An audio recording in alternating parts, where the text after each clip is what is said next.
Hi, so today I will be discussing minority youth and crime. There are many hardships that minority youth have to face in their life. Many of those include starvation, bullying, broken homes, domestic violence, rape, and the list honestly just goes on. Some of the quotes that I want to touch on from the book.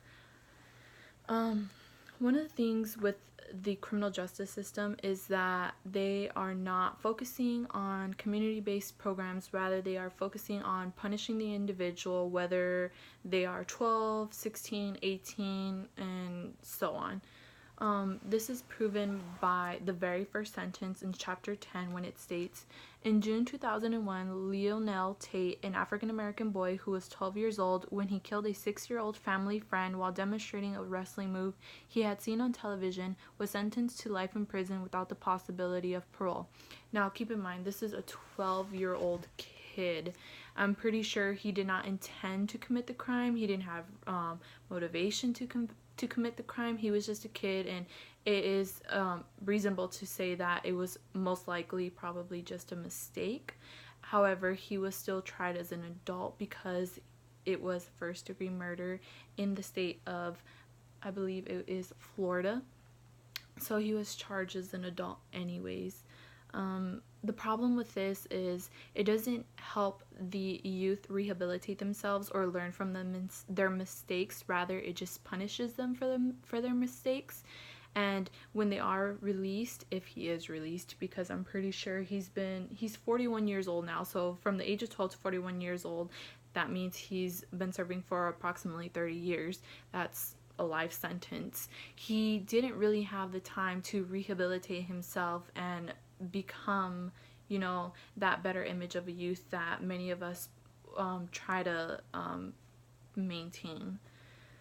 Another quote from the book that I found relatable to minority youth and crime was that the violent crime victimization rates, in which it states, in general, violent victimization rates, which include the crimes of rape, robbery, aggravated assault, and simple assault, are somewhat higher for younger age groups than for older age groups.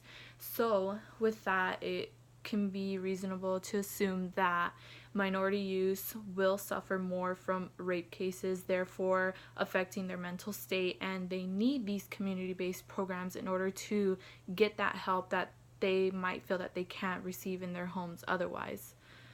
Another important quote that I found from the book that I really liked was on page 467 of chapter 10, and it states that the researcher named Janet L. Lauriston, she found that young youth living in single-parent families had higher risk for violence than those living in two-parent families, and that the risk for violence was much higher for youth living in the most disadvantaged communities. Therefore, meaning that broken homes plays a major role in how a youth is raised and the kind of individual that they will become. And because the statistic states that single parent families will experience more violence, therefore can make the child violent and commit violent crimes. Now, with the community-based programs, what it can help them achieve is, put their bad energy in a good place rather than negatively, exerting that negative energy that they have within themselves because of their violent homes. One of these programs that I found online that is local to my area, I live in Killeen, Texas, and this program is from Temple, which is about 40 minutes away from where I live. It's called the Central Texas Youth Services Program, and it stands to support minority youth and their families. And it does this by providing services to runaways, homeless, troubled youth, and their families through the Central Texas region. They assist troubled children, the youth, and their families toward their development of their full potential through the provision of quality community-based programs. And there are 2 charity events that they hold. They are a self-profited organization. They have 2 charitable events.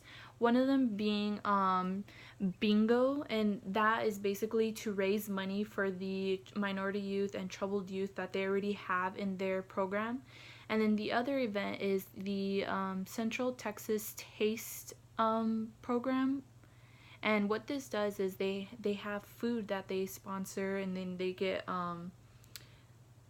get tips for their food, and with that they use that money and they fund these programs in order to better help these minority youth children. One article that I found in Module 4 that I believe helps support this issue of minority youth and their relationship to crime is an article called the CJCJ Tours the Santa Cruz Juvenile Hall with Assembly Member Mark Stone and discusses best practices for serving high needs youth locally.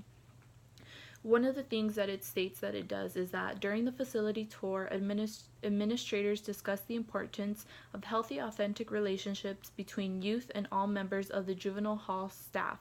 They shared stories of birthdays, leadership opportunities, and graduation celebrations that brought youth, families, and staff together.